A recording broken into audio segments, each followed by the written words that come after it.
Потом вы можете себе говорить. Ой, мать, вообще.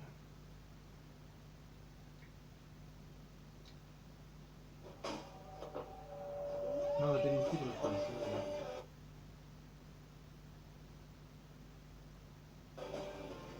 Эй!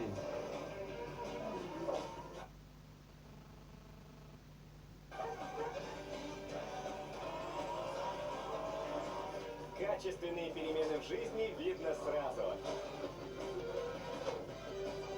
Скачайте приложение Яндекс.Маркет и купите нужные товары со скидкой 500 рублей. Яндекс.Маркет. Жизнь в высоком качестве. Earlier this year, my brother was reading a lot about the history of chemistry, and he was telling me about an experiment that he thought was really interesting. For this experiment, a diamond was placed in a jar with oxygen, and then it was heated up using sunlight and a really big lens. The diamond, which was nearly pure carbon, burned and combined with the oxygen, and the entire thing was converted to CO2 gas. This experiment was really important, and it helped confirm a few fundamental ideas and theories that were controversial at the time.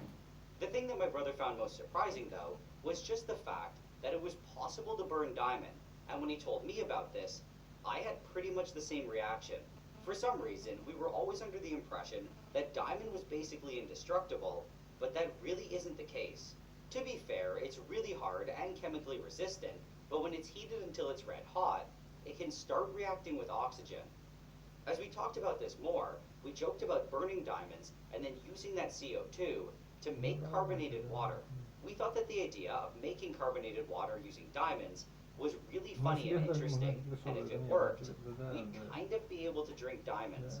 Initially, it was mostly just a joke, but over the next few months, it slowly changed into something that I really wanted to do. I just had to know what it was like to drink diamond water. So I set out on a mission to make what was, to my knowledge, the most expensive carbonated water in the world. To start off, I first had to buy some diamond.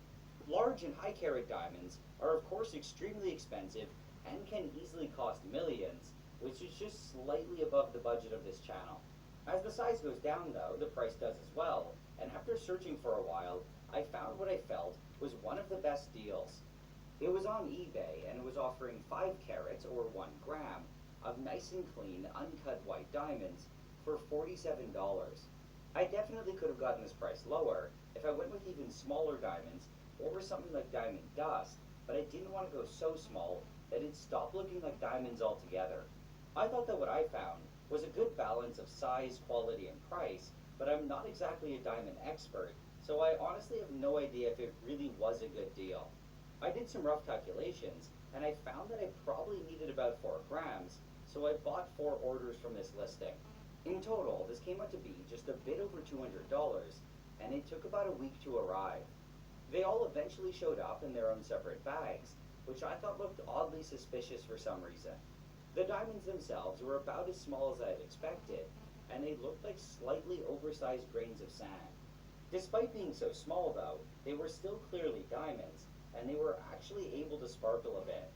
Okay, so now that I had the diamonds, the first thing that I had to do was figure out how I was going to burn them to make the CO2. I probably could have tried recreating the historic way using a jar and a giant lens, but I just didn't feel like that was very efficient. Instead, what seemed like a much better idea was to heat them until they were red hot using something like a blowtorch, and then to pass oxygen over them. To do this though, I had to hold the diamonds in some sort of material that could both handle the high heat and the oxygen. Also, I ideally wanted it to be transparent so that I could see what was. Ну нет, что такое?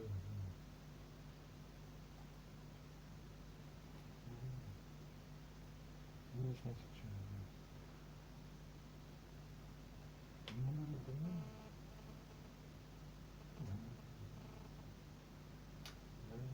Ага.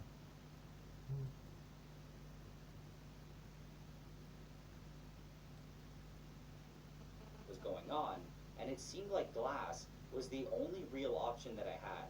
Right.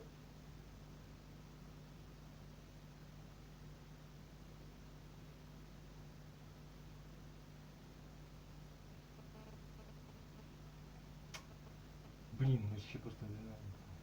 Regular glass would have melted though, including the lab-grade borosilicate stuff, so instead, I had to try using something called quartz glass. Most forms of glass are made from silicon dioxide, but a bunch of other additives are included to lower its softening point and to make it Нет, easier to work знаю, with. да. However, quartz glass is nearly pure silicon dioxide, which gives it a much higher softening point. And hopefully, this should give me the ability to continually blast it with a torch without it bending or sagging. I looked online and I found that tubes made of quartz were commonly used in UV water sterilizers, and I found some relatively cheap ones on Amazon. So, I ordered a few bigger ones, removed the ends, and cut them into roughly 9-inch sections. To hold the tube up, I just used a long glass rod, which let me hang it over 2 clamps. It wasn't exactly the most stable method, but it was just a test, so I didn't think it really mattered. The glass rod was also just regular glass. However, I figured that it would probably be okay. For the oxygen, I was originally just going to use those small red bottles that you can get from the hardware store, but they tend to be really overpriced. So instead, I went out and bought a proper full-sized oxygen tank. I also picked up a good quality regulator with it, which would give me much more careful control over the flow of oxygen. На втором теперь можно брать в кредит автомобили с пробегом и путешествовать всей семьей. Исполни мечту. Скачай автору.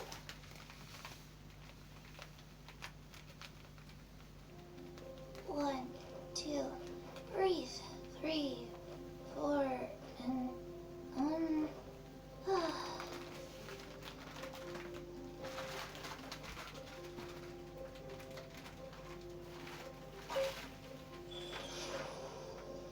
I want to live with you.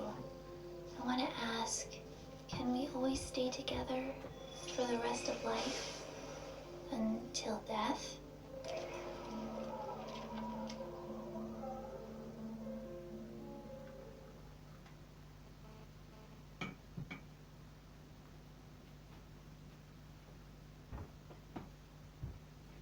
When I was ready to get things started, I loaded the tube with some of the diamond, and I blasted it with the blowtorch. Slowly, over about 30 seconds, the diamonds started glowing red, and then I opened the oxygen regulator, and I shot in a very gentle flow of oxygen. This caused them to glow even brighter, and they were now being slowly turned into CO2 gas. The quartz glass seemed to be working really well, but the rest of the glass was kind of a disaster. I thought that the glass rod would be okay because it wasn't getting hit directly by the torch, but that definitely wasn't the case. I also thought that using a glass pipette for the oxygen would be fine because it wasn't touching anything, but again, I was obviously wrong. The air in the tube was apparently getting hot enough to start melting it, which meant that it was above at least 800 C. This was exactly why I had to use quartz glass for the tube, otherwise it all would have become a miserable and melted mess. So that run was pretty clearly a failure, and regular glass just wasn't something that I could use at all. I wanted to try again though, and this time, besides the quartz tube, everything else was metal. This run went way better than before, and after blasting it for just a few minutes, all of the diamond eventually disappeared. After doing all this, it was clearly possible to burn diamonds, but all the CO2 that I was making was kind of just being shot into the air. If I was going to be using it to carbonate water though, I had to somehow figure out a way to capture it. I thought about how to do this for a long time, and the best and easiest way that I came up with was just using liquid nitrogen. As the CO2 was made, I could pass it into a tube surrounded by liquid nitrogen, which should freeze the gas and turn it into dry ice. I had to first test this out though, and I started by filling a small dewar with some liquid nitrogen.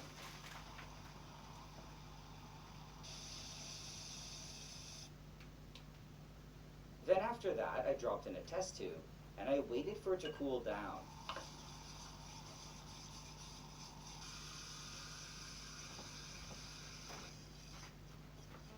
I then got a flask, threw in a few pieces of dry ice, and attached hosing to it.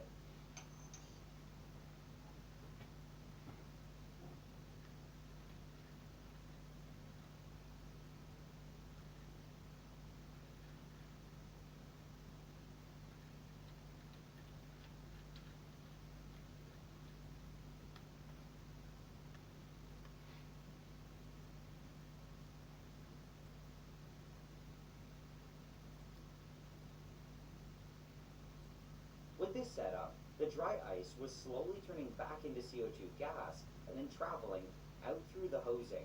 When this gas is fed into the test tube though, it should be able to freeze the CO2 and turn it back into dry ice. This was exactly what happened, and the moment that it was added to the tube, a cloud of dry ice started forming. The liquid nitrogen also started boiling a lot more, and I just left it like this for several minutes.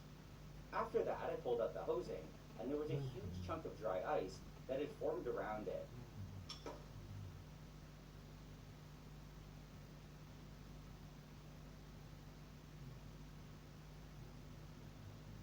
At the bottom of the tube, there was a bunch more.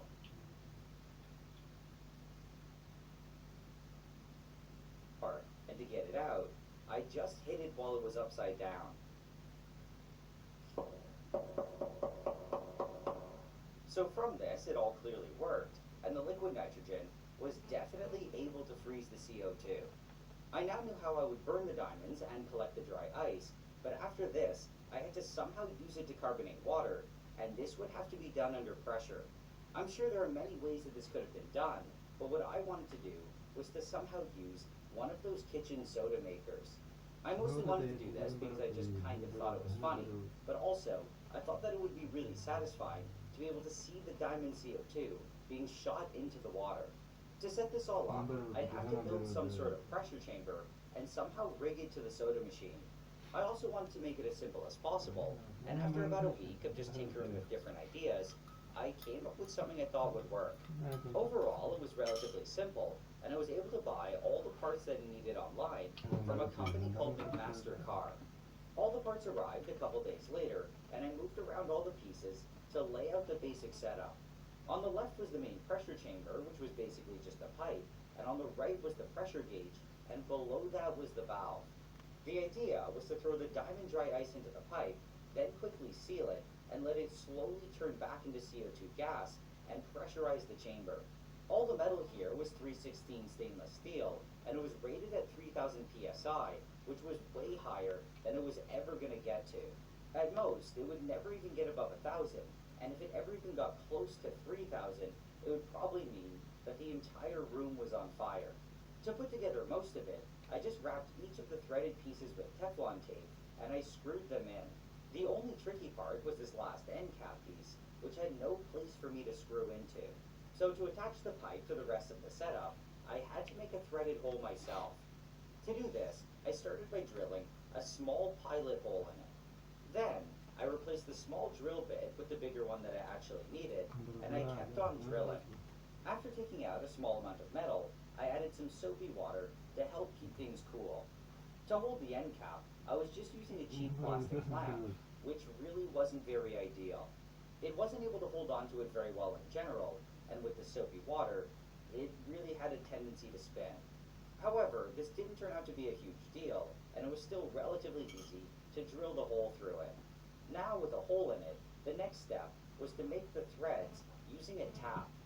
It was important to screw the tap in as close to vertical as possible, and one trick to do this is to load it into the drill press and then to manually turn it.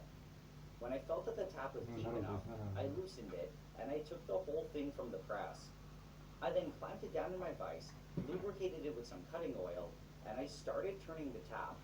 As I turned it, it was cutting away the metal and making the thread, but the deeper that it got, the more force that it took. Initially, things seemed to be going pretty well, but I somehow ended up damaging the tap and ruining its threads, so I had to go out and buy a new one. They're relatively cheap though, and I got the replacement for about $5. Eventually, I felt that I had carved out the threads deep enough, and at this point it was done. I then quickly cleaned the cap and all the threads, and now I was ready to finish putting everything together. I started by clamping down the part with the gauge, and I screwed on the cap by hand.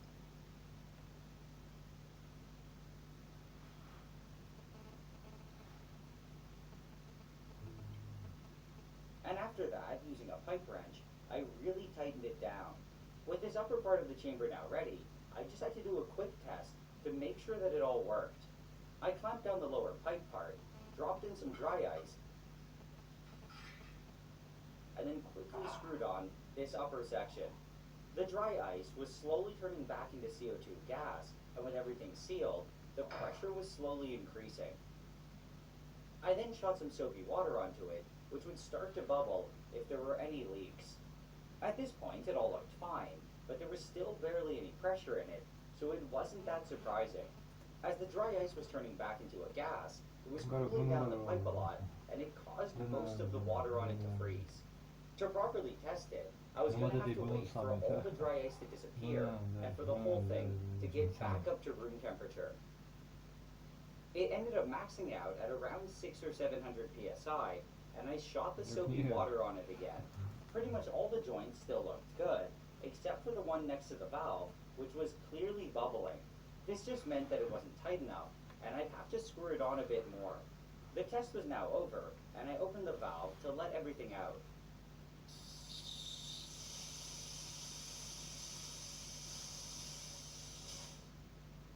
After fixing that valve connection, this was going to be the final pressure chamber, but at the last minute, I decided to modify it a bit. When designing it, I didn't really feel that I needed a pressure release valve because the metal was rated way higher than I was ever going to be putting it at, and also, I was going to be emptying it very quickly after filling it. The only way that it would ever get overpressured was that if it somehow fell into a fire or something, but that just really wasn't very likely. However, despite all that, I decided that it was still important to do things safe and properly. So, I picked up a release valve that would pop if the pressure ever went above 2000 psi. To modify things, I just had to swap this T-joint that I had with a cross and screw on the new valve. After that, I tested it with some dry ice to make sure that there were no leaks, and I didn't see any, so the chamber was good to go. Now, the very last thing that I had to do was figure out how to connect it to one of those kitchen soda makers. I decided to go with the SodaStream brand, and it was all relatively easy. All I needed was a small section of high-pressure hosing, 2 quick-release adapters, and another adapter to screw into the SodaStream. I was able to find all these parts on Amazon, which was convenient, but they were all kind of overpriced. For the actual SodaStream, I just went out and bought whatever was the cheapest model. To set it up, I took off the back, screwed in the adapter, and connected one side of the hose to it. To attach the pressure chamber to it, I cut a small hole in the side and slid in the zip tie. I figured that the best and easiest way to hold it there was to just strap it to the side of it, and it seemed to work pretty well.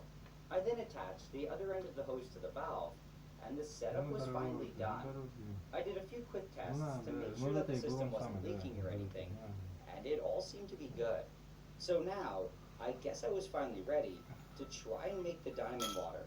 For the burning setup, I started by adding the quartz tube, and this time, I actually clamped it down instead of just balancing it. I then attached a bubbler with a small amount of water in it, which would wash all the CO2 gas that was made. This would probably add a bit of moisture to it though, so I followed this up with another bubbler that was filled with a drying salt. This was then fed directly into the test tube in the dewar from before, and I started loading up the quartz tube with all the diamonds. After all my little tests and some other things, I had about 3.5 grams of diamond left, and I decided to just use it all. When this was all eventually done, I sealed the end with a stopper that was pre-fitted with the oxygen feed. I then opened the oxygen tank, and I carefully adjusted the flow of it by looking at the water bubbler. The main purpose of the bubbler here was to wash the gas, but it was also really useful to gauge how much of it was flowing through the system. When I felt that it was going at a good and steady rate, I filled the dewar with some liquid nitrogen, and then I started blasting the diamonds with a torch. Like before, the diamonds slowly started glowing bright red, and I could tell that they were reacting with the oxygen. They were definitely burning and turning into carbon dioxide, but I didn't see any dry ice forming, and this kind of concerned me. I knew that there was a bunch of oxygen that first had to be pushed out of the system before the CO2 made it there, but I wasn't sure if that was actually what was happening. It was also possible that maybe I had a leak, Так, and I was хорошо. somehow... И что с этим совсем делать? Ладно, пока вот ставим. Шит-то. Шит-то, да. losing all my precious diamond CO2. I honestly started to get a bit worried about it, and I thought that this might be just a total failure, but then it actually started working. Along with all this nice dry ice though, unreacted oxygen was also getting liquefied, and I was going to be collecting a whole bunch of it. I initially thought that this might have been a problem, but it actually turned out to be a good thing. It stopped the dry ice from clumping up and solidifying on the side, and from potentially blocking the tube. I initially thought that this was just going to take something like 10 minutes, but the whole process was over an hour, which kind of killed me. The reaction that was going on here was quite simple, and the diamond, which is nearly pure carbon, was reacting with the oxygen to make CO2. As this reaction happens, the diamond just kind of slowly disappears, and when it's done, it should pretty much be all gone. Even in very pure diamond though, there's always still a small amount of impurity in it, which is going to be left behind. I purposely went with white diamond because it's one of the most pure forms. A lot of other diamonds can be slightly colored from impurities, and they probably would have been fine to use. However, I just wanted the CO2 to be as pure as possible, and to avoid as much contamination as I could. When it was done, I took out the tube, and there was a lot of dry ice at the bottom, but there was also a whole bunch of liquid oxygen. To get rid of the oxygen though, it was easy, and I just had to shake the tube around and let it all boil off. As I did this, it slowly sounded more and more solid, and eventually, all I had left was the dry ice. At this point, I was planning to just throw it directly into the pressure chamber, but I really wanted to see how much I got. On something warm though, dry ice would sublime really quickly, so to minimize the loss, I made a really cold watch glass. I was able to pour out pretty much everything that was in the tube, and I was honestly surprised by how much dry ice there was. I was also just really happy that this project seemed to be working, and I was genuinely still kind of blown away that this all came from diamond. I weighed the tube before and after I poured it out, and my yield was 10.5 grams, but in theory, I should have gotten around 12.8. I think that some of the CO2 was missing though, because it was able to get out of the tube before getting frozen by the liquid nitrogen. There also could have been leaks in my system, and I could have also lost someone trying to weigh it. Either way though, I still had way more than I needed, and the next thing that I had to do was load it all into the chamber. I just dumped it all in as fast as I could, and I quickly screwed on the cap. The pipe that I used for the chamber here was also a lot smaller, and it was because I scaled it based on the amount of dry ice that I got. All the dry ice slowly vaporized over the course of about 15 minutes, and the pressure got up to around 800 psi. I waited another half an hour just to make sure that all the dry ice had turned back into a gas, and it was pretty much good to go. I now had this weird cross-looking pressure chamber thing, and all I had to do was attach it to the soda stream. Because the chamber was much smaller now, I had to make a new hole for the zip tie. That didn't even take a minute though, and then I clamped on the chamber, attached the tubing, loaded a small bottle filled with cold water, and opened the valve. I was now finally ready to make my diamond water, but I was honestly pretty nervous because I really felt that I was gonna somehow mess it up. After a few minutes of psyching myself up though, I just went ahead and pushed the button, and the diamond gas started flooding into the bottle.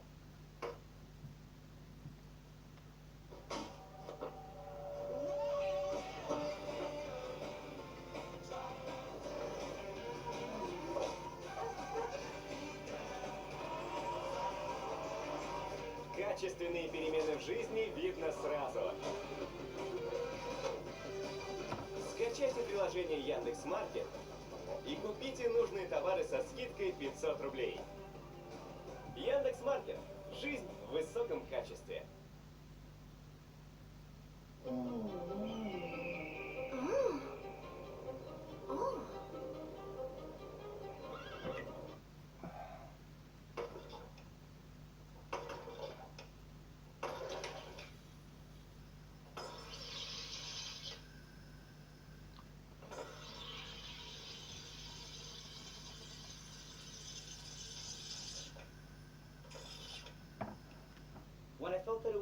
took it off, and a bunch of bubbles formed the moment that the pressure was released. I made sure to quickly cap it though, to try and lose as little of the gas as possible. To make this bottle, I pretty much used all of the CO2 that was in the chamber, but there still was a very small amount of it left. Unfortunately though, this wasn't enough to carbonate anything else with, and I just decided to keep it. I thought it was cool to still keep a small amount of the diamond CO2, but I don't really have any purpose for it. But anyway, now, after spending over $1,000 and weeks of working on this, I was finally done. As far as I could tell,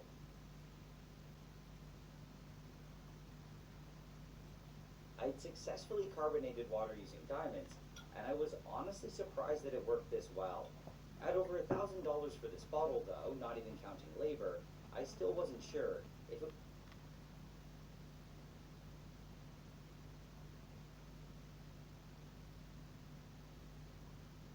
was actually worth all the work and money.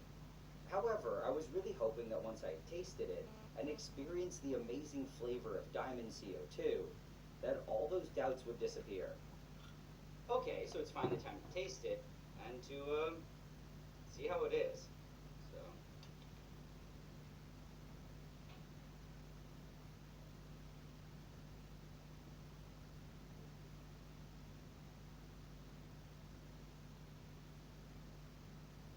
Tastes exactly like soda water.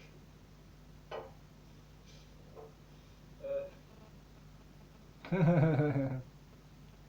of work for something that is indistinguishable from regular soda.